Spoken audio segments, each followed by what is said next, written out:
My goal isn't to make anybody breastfeed who does not want to.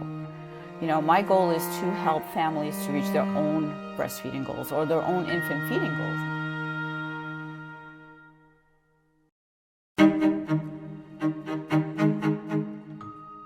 goals. Welcome to the Unaparent podcast, the place that delivers deeply human stories about the unapparent truths of parenting. My name is Katia Reguero Lindor, and I am your host. Join us as we debunk myths surrounding parenthood and provide an empathetic, judgment-free space for parents and parents to be. We hope you enjoy the show.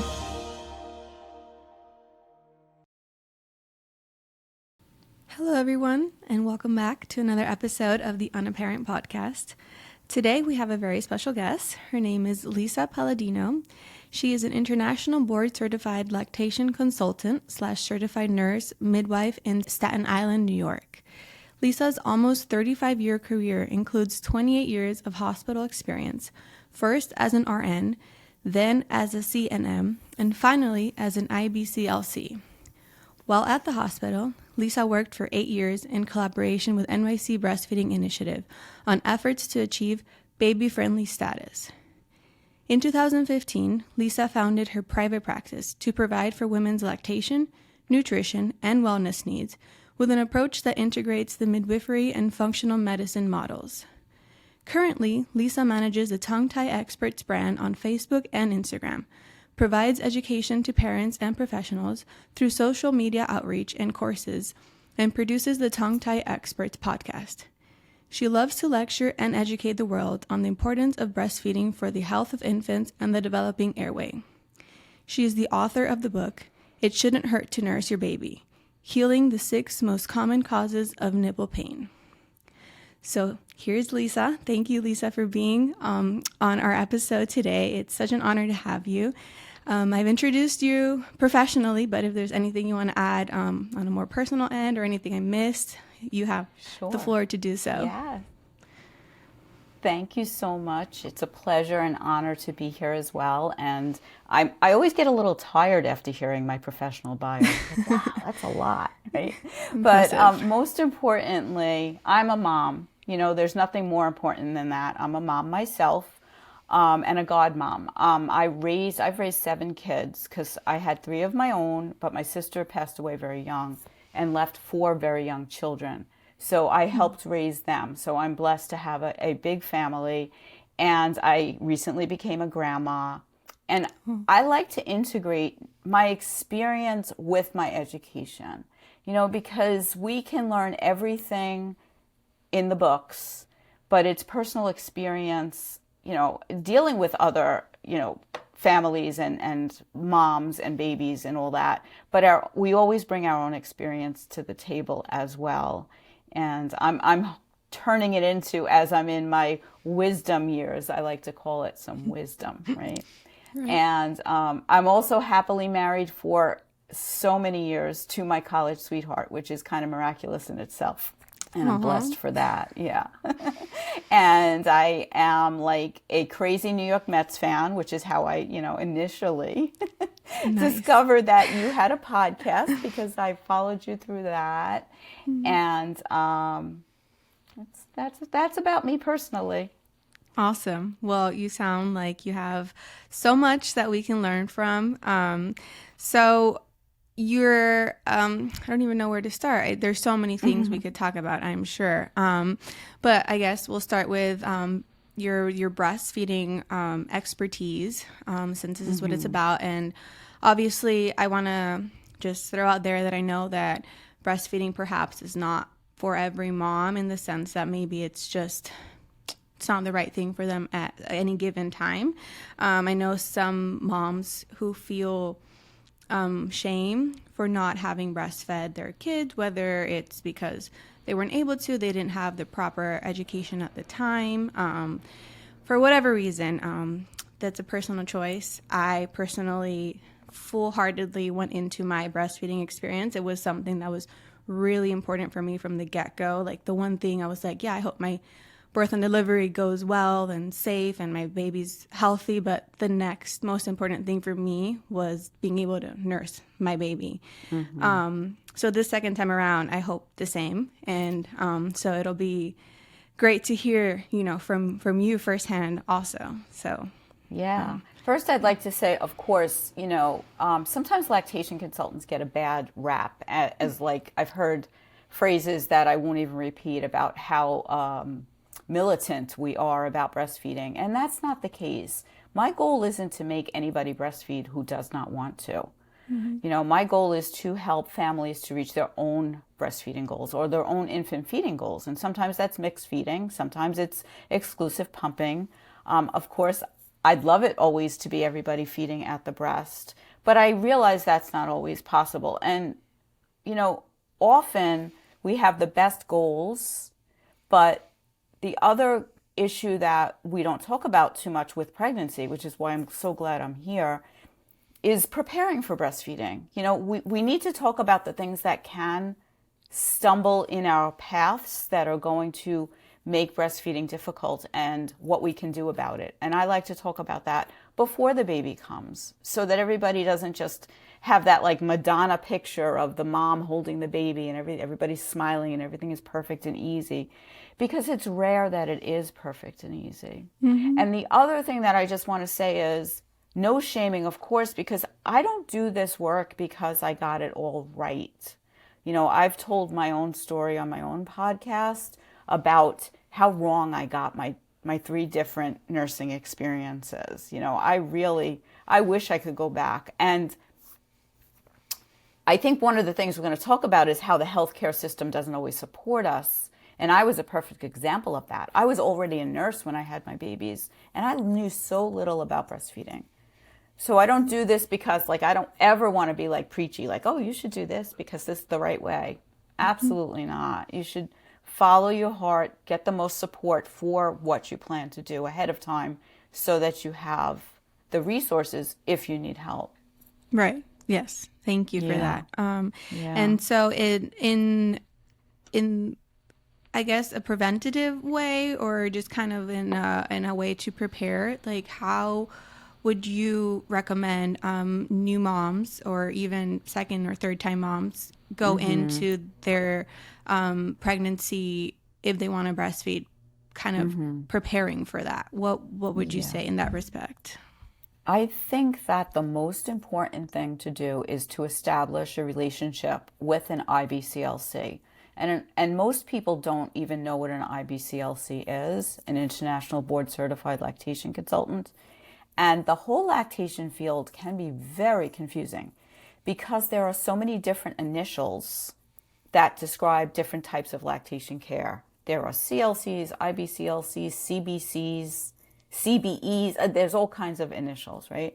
But an IBCLC is the highest level of education, the highest stringent regulation on using the title, and the certification is difficult. It takes lots of years of education, many, many hours of experience learning from another IBCLC, and sitting for an exam. And we have to re-examine every 10 years, every 5 years with education.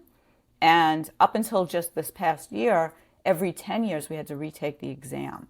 So it's very stringent and it's like the gold standard. So you can get lots of help from other lactation professionals. But if there's ever going to be a problem, you want to get the best care that you can, the highest level if possible. And we're all over the place. We're worldwide. The problem that sometimes happens is IBCLC is a rare, it's not going to sound like it's a new profession to you because it started in the late 1980s. So to you and your younger generation, that sounds like a long time ago.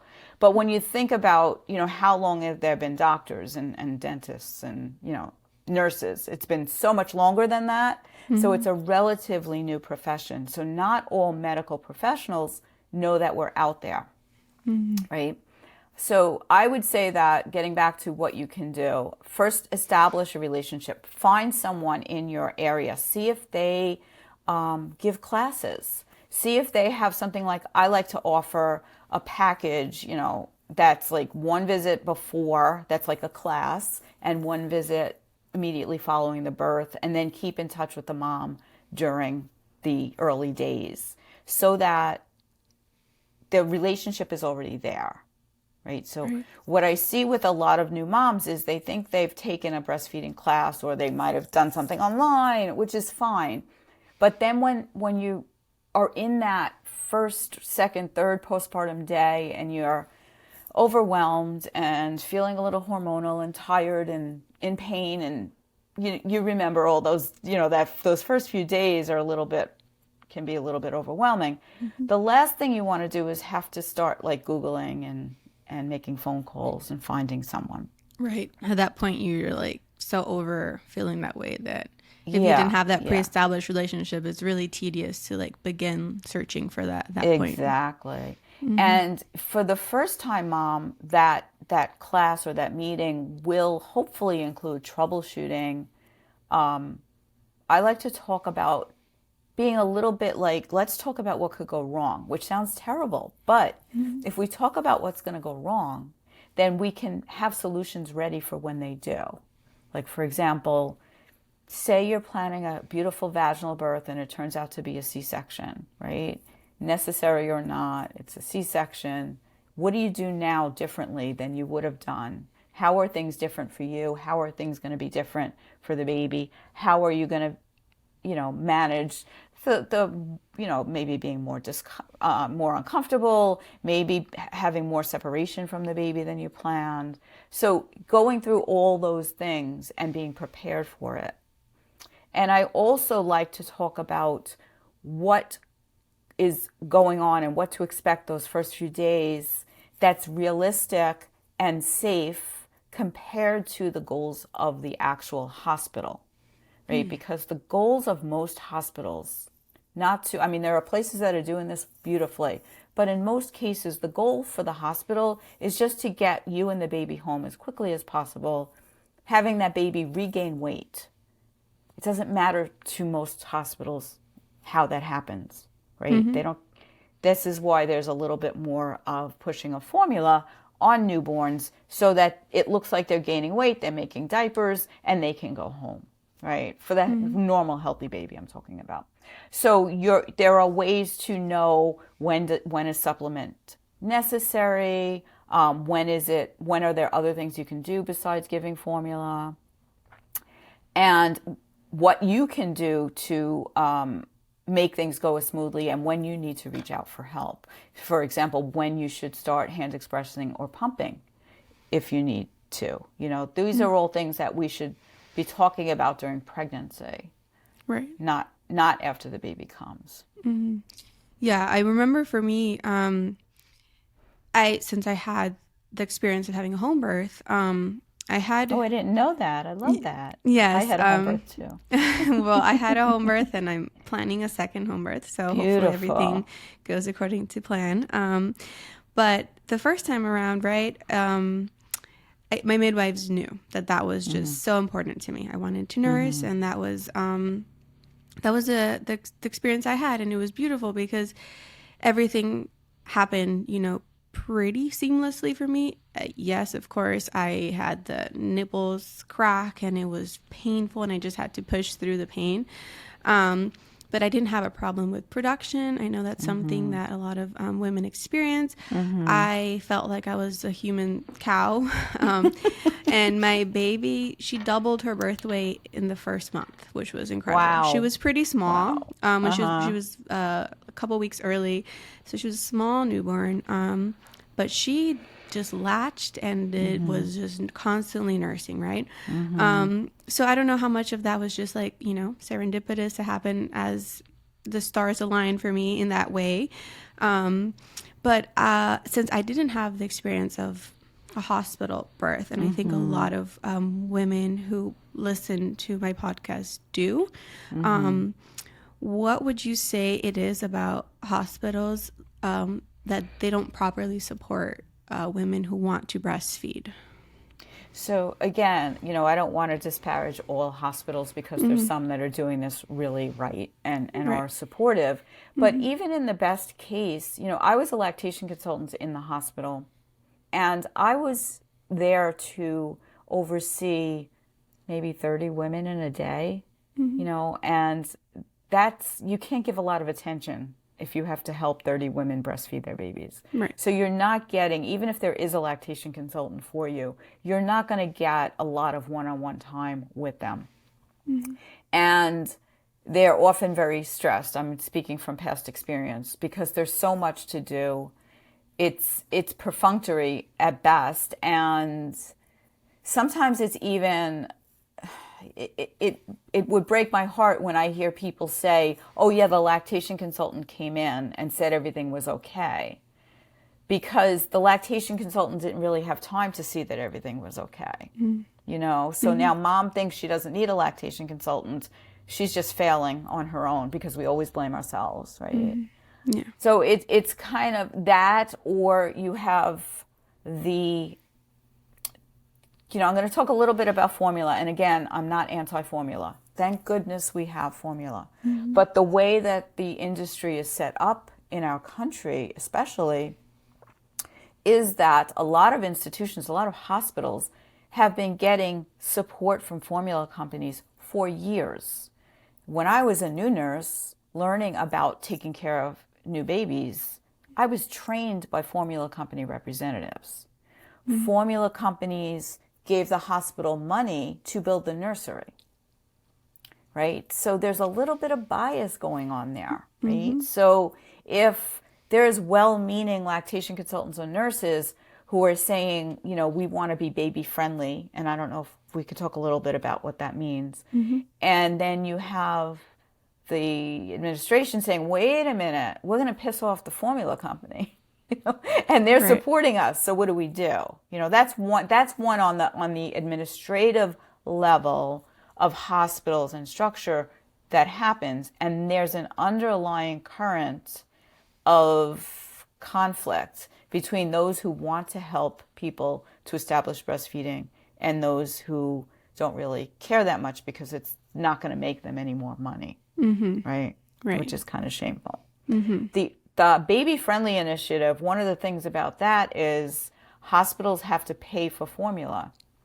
And historically, hospitals got formula free. And that's why part of the reason why there's a monopoly from certain companies. Everybody's using either one brand or the other, because the hospitals take turns giving out one or the other brands because they're getting it for free. So it's, essentially free advertising. Right. Free marketing, right, to this captive audience. And we just got used to that as a culture to get the free formula. I worked at the hospital, and I thought it was wonderful that we could give gift packs of formula out to moms as they were going home. And how wonderful is it that there was a little teddy bear in the pack and all that stuff, right? However, as I woke up and educated myself more, I realized the harm in that. And if somebody wants to exclusive breastfeed, and there's formula in the room, or they go home with a formula gift pack, they are like 50% less likely to exclusive breastfeed, because if the formula is there, they're going to use it.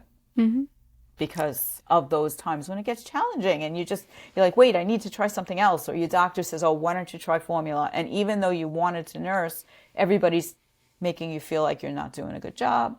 You're going to go for the formula, Yeah, because it does get challenging. You're very lucky, but I'm going to just go back to your story a bit. Okay. Because if you had cracked and bleeding nipples, I don't want anybody to think they should push through that. There's things to do about it. The early days should not hurt.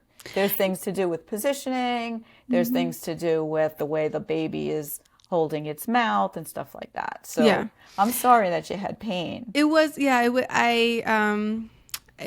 it was totally worth it for me to push through it. I know I was told, I had a good support system, and my midwives are amazing. And they did tell me, it's not supposed to necessarily, like hurt. And they did explain about the latch and the proper way that the baby should latch. I think it was partly obviously me being a first-time mom, and my baby being so small at first, she had a very tiny mouth, and this might be TMI, but I didn't have like the largest nipples, and so I don't know, it was something about just the way she latched, and I could see what they were saying about how like it needed to be, a more like open latch. But it didn't seem to be affecting her feeding, like the amount of milk she was getting. It was just affecting my body. And sometimes all it takes is 1 or 2 nursings in a bad position to crack your nipples. And then if you keep doing it, it's going to continue. So sometimes if I have somebody in my office who's got sore nipples like you're describing, and I just like tweak a little bit, like, what if we just did this, and then all of a sudden it's like, oh yeah, it doesn't hurt anymore, and the nipples heal within 24 hours, that's wonderful. I mean, our bodies are amazing, right? Like how they can heal and what they can do. And I'm always amazed at how our bodies work so wonderfully to support our babies most of the time. Yeah. And the other thing that you spoke about was your copious milk supply, which is wonderful.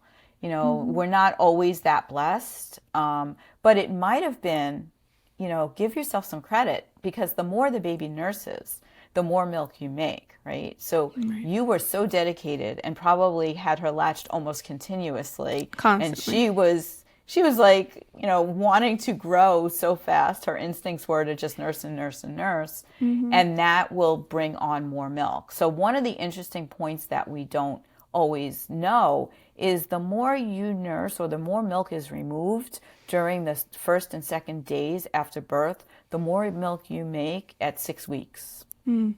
So that's why one of the things that I teach is if you aren't able to nurse for some reason, or the baby's having difficulty latching, or you have to be separated, you need to start expressing milk, whether that be a hand expression or pumping, but we need to start telling the breasts that, yes, you do need to make milk. We do need this milk, and get into that pattern of, as I call it, demand and supply. Right. The more we demand of our breasts, the more milk we make, right?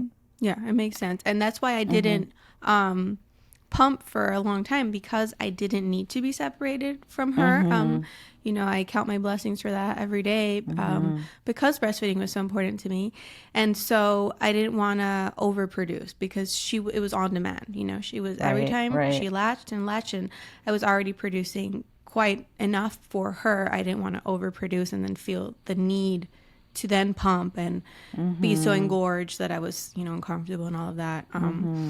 So yeah, I know that's maybe not everyone's experience with the production and the latching. And that's another thing I wanted to ask you about. You do specialize in tongue tying, correct? And I don't know if everyone is educated in what that is, how to identify it, and how to kind of solve it. I think the belief is that if you have a tongue-tied baby, they can't nurse, they can't latch. Right. Wow.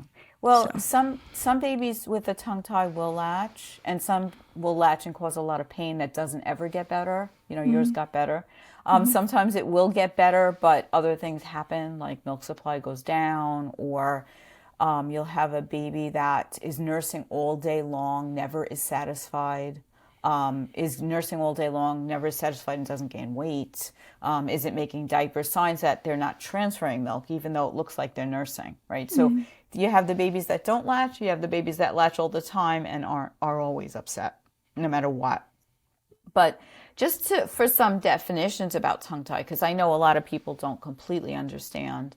Tongue tie means, we have what's called frenum in our mouth. And the frenum can be under the tongue, can be at the lips, both lips. There can be frenum in here. And the frenums are normal, but if they're too tight or in a position that prevents normal movement, then we call it a tie. So you can have a lip tie or a tongue tie or buccal ties, which are cheek ties. So if the baby can't lift their tongue up to a way, so to nurse, a baby has to open their mouth really wide and lift their tongue with the mouth open. So if the tongue can't go up with the mouth open because there's a frenum holding it down, when they go to lift their tongue, they close their mouth and pop off, or have a very shallow latch and cause a lot of pain and can't effectively nurse. So one of the things that I like to say, if it's in your case, everything settled itself out and it was probably a positional thing. I think that if there was a tongue tie there, other things would have come up. But if you have pain in general, or it's worth getting checked out, because pain that mom experiences is a sign that the baby's having a hard time or the baby's not nursing efficiently. So we don't want it to just all be about mom pushing through if things are really bad, because that you want what's best for the baby too. So we don't want to, we tend to martyr ourselves as mothers from day one, right? Mm-hmm. But you want to consider that it could be a sign that the baby's struggling. So other sides of tongue tie is if the baby's not getting a really good latch and not lifting their tongue, they can swallow a lot of air. And when babies swallow a lot of air, it's got to go somewhere. And sometimes that comes out as spit up or reflux. Sometimes it causes GI distress or a lot of gas pains or colic symptoms. And sometimes it causes, again, a little bit gross, but explosive bowel movements, right? Diapers that you can hear them across the room, or they're like explosive, and sometimes they're more odorous than you'd expect a baby to have. That's not always a sign of tongue tie, but tongue tie should be ruled out if that's happening. But reflux especially, a lot of spitting up warrants an examination by someone who understands what they're looking for. And that exam should be a functional exam. So if breastfeeding is the function, it should be someone who can evaluate your breastfeeding. Again, back to an IBCLC. Mm-hmm. If it's an older child, because sometimes older children, it gets past childhood or past babyhood, and it's an older child having trouble with their function of their tongue, then it would be someone who can evaluate that function, whether it be a speech-language pathologist or a feeding therapist who understands how the tongue moves and how that affects speech and feeding. Okay. And is there any element that is genetic? Like, can it be, if one of the two parents had it, could that potentially... It's possible. Mm-hmm. Okay. There's a lot of, musings about what's causing this and why is there seeming to be more tongue tie now. One of the things that I know to be true is that, thank goodness, this generation, your generation, is nursing more.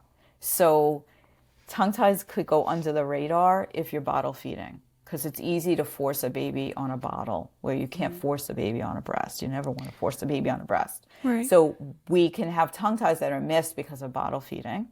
So now that more people are breastfeeding, there's more problems with breastfeeding. And instead of giving up, people are getting evaluated, right? Mm-hmm. So that's why we're finding more. The other thing is that one of the people that does research in this area is an anthropologist who's a dentist. And he's been examining skulls of prehistoric, pre-industrial skulls up until now, and realizes that, one of the parameters of having a tongue tie is your teeth can be overcrowded and you can need braces later on, right? So he's realized that prehistoric skulls don't have any overcrowding. There's no tongues left in, when you're examining things in your museum, but there's bone structure, right? So if the bone structure is normal, like nobody needed braces before the Industrial Revolution. And what happened around that time, moms started not always breastfeeding, and we started having foods that were easier to chew. So losing that ability to chew, it's like use it or lose it genetically. So it's referred to as an epigenetic change. Mm-hmm. Have you ever heard that term? Yes. I've heard of epigenetics. So epigenetic meaning we have our genes, but our genes express depending on the environment. Mm-hmm. So a few generations of not breastfeeding, formula was introduced in 1930, and a few generations of not using our jaws to chew made us not have great jaw structure and not have great oral function, and that includes the tongue. Mm-hmm. That makes sense. My mom breastfed me till I was old. So I was like 4. Oh, you're so lucky. Yeah, I mean, and that was only me, you know. My siblings are older and they were close in age, and you know, I don't know if tandem nursing was like a thing she knew about back then. It's something I considered to do with my own when I had a second, because my daughter was, I mean, she was still nursing until she was, you know, 2 plus, and it was only when I got pregnant that I weaned her, and it was against my will. It was a very painful experience for me, and it was against her will as well, which is part of why it was, you know, such a hard experience. But I since I had been at risk of preterm labor my first time around, and I just got this sensation of just more nausea than usual every time she would latch on, which had just never happened up until I got pregnant again. My plan had been to just nurse her until she weaned herself, and if that meant tandem nursing, even though I know that's very demanding, even more so than full-time nursing one, it's 2, right? But I considered it because I really did not want to wean her against you know, her will, and that was not what I wanted to do either for me. But that's how it happened, and I've read that sometimes they want to start nursing again when the baby comes. It's also, it's just so recent. It's not even, it's been a few months since she weaned. So I mean, if you're open to that, it's totally up to her, really. If you're open to it, you know. We'll see. Yeah, I don't know how it's gonna go, and yeah, I know every child is different, so we'll see how much this one wants to nurse. Because my first, she was just nursing all the time, and then all night long, you know, and it was just like, it was pretty. I mean, it did feel like a very demanding job for me. But that's what I wanted my job to be. You know, I really wanted that. So that makes me feel so good to hear that. Oh, I love it. Because it is the most important thing you'll ever do. I don't care if I sound like an anti-feminist, because I'm not. I'm a feminist. But it's you deciding that it's that important to you, you know. And can I just say I want to applaud you, because I think that one of the things that attracted me to your account was your pictures of you nursing your baby, and not an infant baby, because we don't see enough of older infants nursing and toddlers nursing. And I thank you for doing that, because we need to normalize that, because that is, I mean, the natural age of weaning is, as you did, 3 to 5 years old, you know, and that's not for everyone.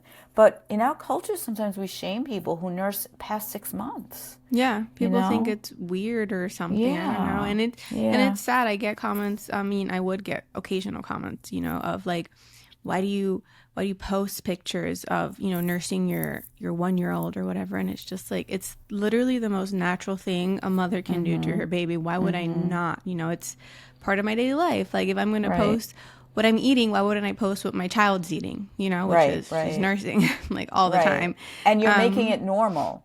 You're making it normal by showing it. So it's so important. You know, I have, you know, my grandson is 16 months old, and he's still nursing.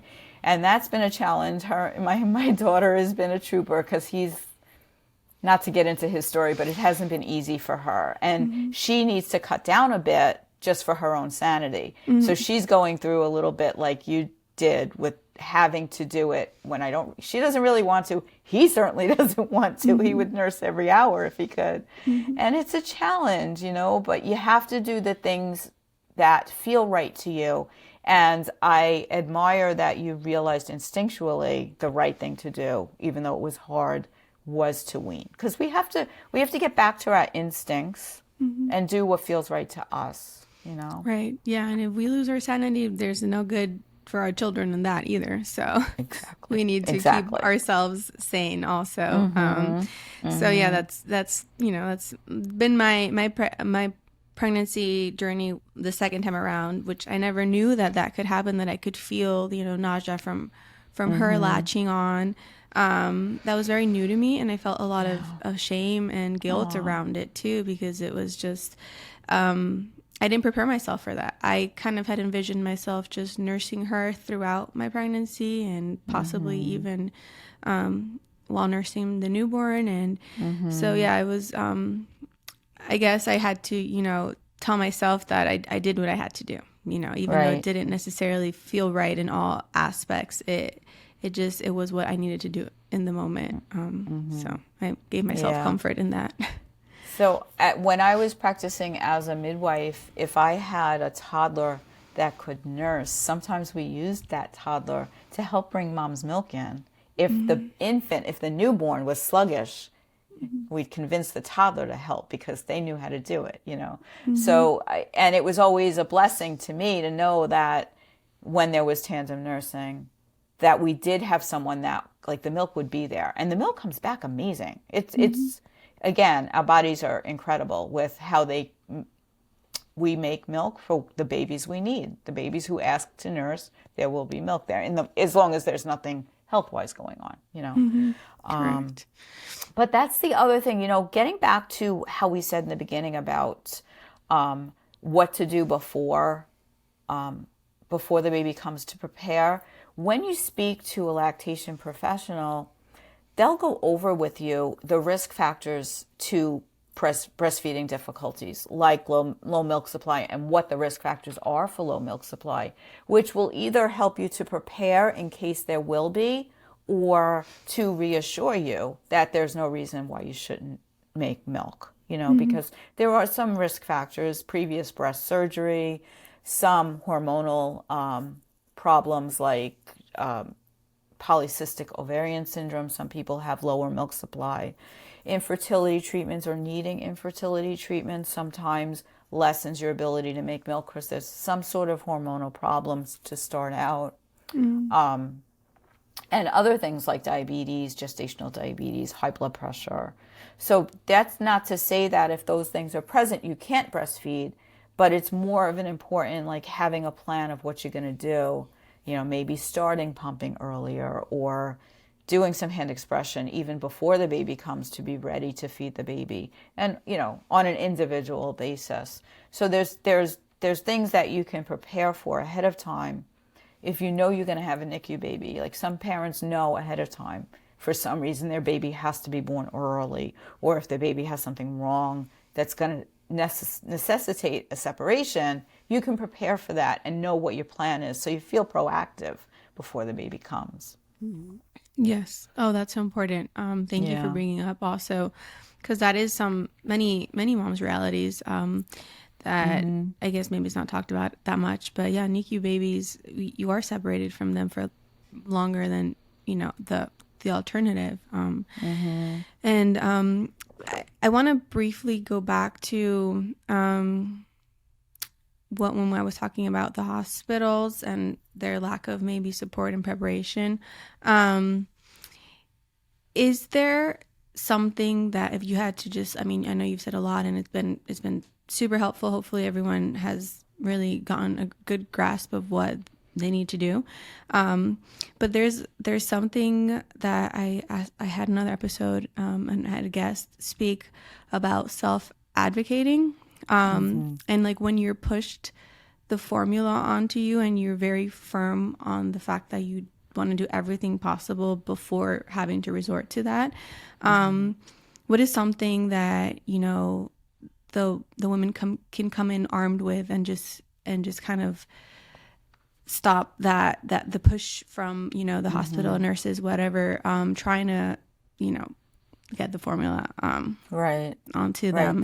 That's a good point. Most importantly, being armed with information. So knowing the fact that all babies are going to lose weight after birth. And I didn't know that before I even had my own babies. I didn't know that babies lost weight after birth. And it's normal to lose up to 10% of birth weight in the first 3 or 4 days and then start regaining. Some babies won't do that much. If a mom gets IV fluids, the baby is going to retain some of that IV fluid. So somebody, say, who has a 2 or 3 day induction, they're going to get a lot of IV fluids and they're going to be really, really puffy. And the baby puffs up with those fluids too. So after birth, that baby, just like the mom, is going to urinate a lot and lose those fluids, which is going to drop the weight. So say a baby is born at 7 pounds, 5 ounces, but mom got, a liter of IV fluids every 12 hours, which is kind of standard in the hospital, sometimes even more. That baby might have been 7 pounds, 3 ounces before she got IV fluid. So now when that baby loses 2 ounces, it looks like the baby is losing so much weight, but mostly it's the water, the extra fluids that they got. So knowing that it's normal to lose weight, knowing that the baby won't regain birth weight and we're not expected to be back at birth weight before 2 weeks. So as long as there's a trend upward after those first 3 or 4 days of just 1 ounce a day, which is typical, will happen if you're nursing and nursing is going well, then there's no reason to add formula. The other reason that sometimes formula is given is if the baby's not seeming to make enough diapers. So again, arming yourself with the information that on the first day, babies only make 1 wet and 1 dirty diaper. That's what's expected. On the second day, 2 and 2. And on the third day, 3 and 3. And that diaper, especially the bowel movement, starts out really dark, black, tarry, called meconium. That lightens up. So by day 6, it should be nice and yellow. If you give formula, if you have to give formula for a medical reason, that's one thing. But if you give formula, you have to expect that bowel movement is not going to get lighter because there's iron in the formula. And the iron is constipating, and formula in itself is constipating to the baby, so they don't have those bowel movements. So those are 2 pieces of information to arm yourself with, that it's normal. The other thing is to have other ways, so that if the doctor says to you or the nurse says to you, we're concerned that your baby's not getting enough, we want to give the baby more, the first thing that you should do is give more of your own breast milk if you can. And the colostrum is literally liquid gold. It's the most special fluid in the entire universe. And it's made especially for what that baby needs, right? So human babies need human colostrum. So I even encourage people who don't plan to breastfeed, just give some of that colostrum to the baby, because it's just like a building block of their gut, their flora, and everything good. So you can hand express, and there's lots of videos online to teach hand expression, into a spoon and just spoon feed the baby, or ask for a little syringe and do it that way instead of giving a bottle of formula. And if they absolutely do need to give some formula, you can give it in smaller amounts. So back to the marketing aspect, we use either 2 or 3 ounce bottles in the hospital. No brand new baby needs 2 or 3 ounces. The first day's feedings are about a teaspoon, right? And we're giving them this much instead of this much. So you can sometimes a little bit of formula. I prefer it to be breast milk, but if it has to be formula, just a little bit is enough to wake the baby up to let them get the impetus to feed, right? So sometimes they're too tired to feed. Giving a little colostrum, even on your finger, even just hand expressing on the finger and letting the baby suck it off your finger, will sometimes wake the baby up. And I like to do that skin to skin. I always, recommend lots of skin to skin for the first even couple of months, as much as you can. That's the best way to settle a baby. There's lots of skin to skin at birth, if possible, and if not immediately at birth, whenever you're reunited.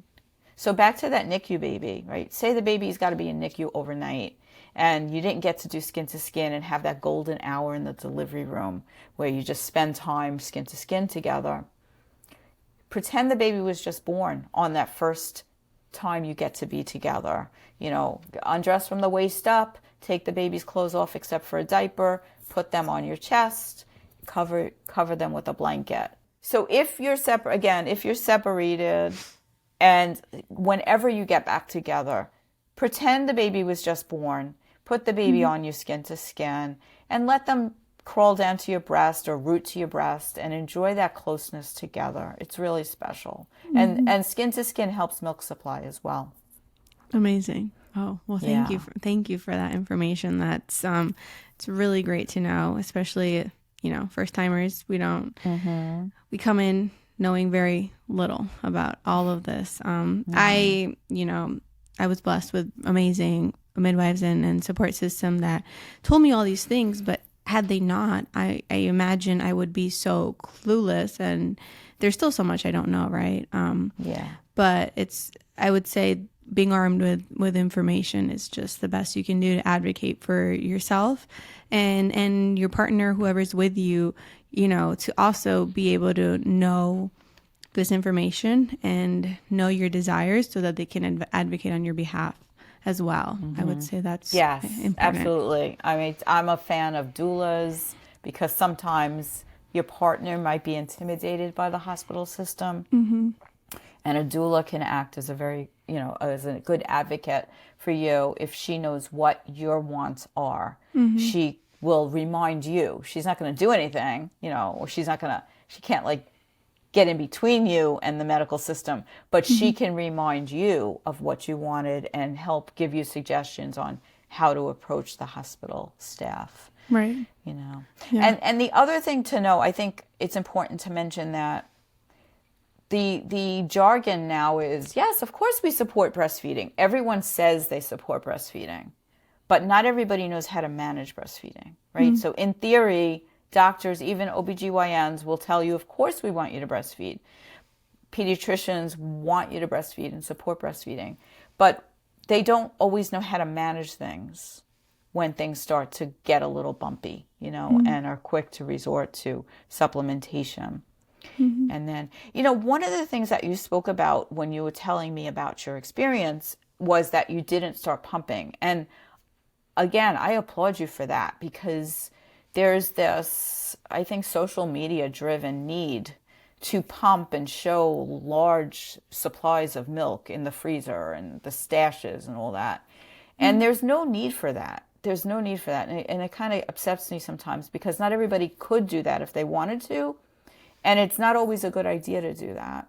And the other part of that, it's one thing if you have to go back to work, you need enough milk to go back to work with. But you're also going to have to pump when you're away from the baby.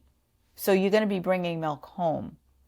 And the other thing about pumping too early, if everything is going well, if things are going south, you need to pump to give the baby milk. That's one thing.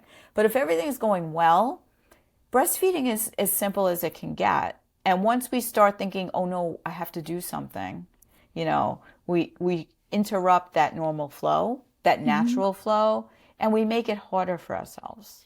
Right. You're putting something else into it. Now we're dealing with pumps, and we're dealing with washing the pump and bottles and storage and all that stuff, and timing. And before that, choosing your pump. Nowadays, there's so many, which is great that we have so many options, But I remember I did buy a pump, and I ended up using it very little, just because, as I said, it didn't feel necessary for me. And again, many women maybe have to go back to work, and they have to eventually, pump and do all of that. But I just felt like the simpler the better. I was maybe partly just me not wanting to overwhelm myself, as you said, with yet another task. It was quite enough feeling exhausted constantly from having a newborn, and then learning, how to be a parent.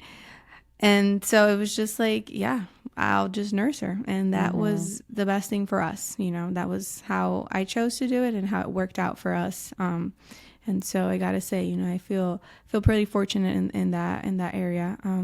But I was also very adamant about my desire to exclusively, nurse for as long as I could. So and just let me turn the tables a little bit. Do you have any questions for me for your second time? Like, say you were coming to me as a lactation consultant. Like, was there anything that you're wondering now, or like thinking about something? Because this is what I do when second time moms or third time moms come to me. I'm like, tell me what you would want to change about the first time. Well, honestly, I'm now questioning if my daughter actually did have a tongue tie, because it was I think unnecessarily painful, and it was because of the shallow latch. That's what I think the problem was. And there was something else that you said that I was like, oh, it was also very smelly. She like pooped a lot, but I was like, this is such a small child, and I have a very clean diet. I like to say, you know, I eliminated dairy. I'm vegetarian, and I was like, it can't be what I'm eating that's making her like fart. Right. This, that was like, what I was going to smelly. say. The other thing that does that is dairy, or sometimes vitamins, certain supplements. Well, I was but very usually, conscious of like what I was putting into my body because I know, you know, she's nursing from me, and I was like, they smell very powerful, but I kind of just was like, well, I don't know, you know, maybe that's the way they are.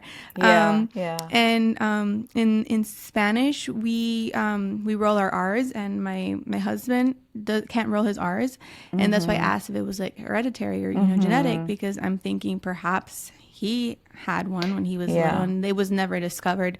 I don't think he was nursed for very long. And I don't think, as you said, back in the day, it was like very known. So it wasn't like something people like looked to discard. And so part of me thinks maybe she did. And currently, I mean, she's still 2. She's speaking a lot, but she doesn't roll her R's yet. And so I'm like, and if she has problems with things that make her certain sounds where she'd have to get her tongue up to the right behind her teeth, you know, like or the other thing to look for is make sure she sleeps with her mouth closed, because if someone's having trouble with their tongue, it shapes the palate, and then they tend to open their mouths to breathe, right? So you want to always make sure, like, baby snoring is adorable, but it's not healthy, you know, so open mouth posture snoring. And, you know, if she does well with all textures and eats all different kinds of food, that's a good sign. You know, some kids will have trouble chewing and swallowing certain things if they have a tongue tie. But it's not something it's not something that needs to be addressed in infancy. You know, this can go as an adult. I mean, I had mine done when I was after 50. Really? You know, so yeah. Okay. And mine has more to do with sleep issues and stuff like that. I mean, we could do a whole episode. I don't want to go on that rabbit hole because we're talking about infants here. But I will say that I do observe in grown people, especially some people on a certain team, that definitely have a tongue tie. And I could tell by looking at them that they have a tongue tie. Well, and I'm like, oh, I wish I could tell them, you know. Well, that's like, now in retrospect, I'm like, I never really like specifically got down to like discarding it, you know. So because in the end, what I had heard about it is, you know, if there was a problem with the feeding, then I would have to really dig deeper and see what the problem was. But since she gained weight so quickly, I was like, well, she's getting what she needs. And your support people were very supportive, but we don't learn about tongue tie in school. So that's why I know more about it, because I learned about it after school. Even in training to be a lactation consultant, I didn't learn about tongue tie, except for the anterior tie, where it's attached right at the beginning of the tongue and you can't lift the tongue at all. That's what we learned about in school. Okay. We didn't learn about the further back ties or the shorter frenum that cause problems, you know, even though you can't really see it unless you know how to examine for it.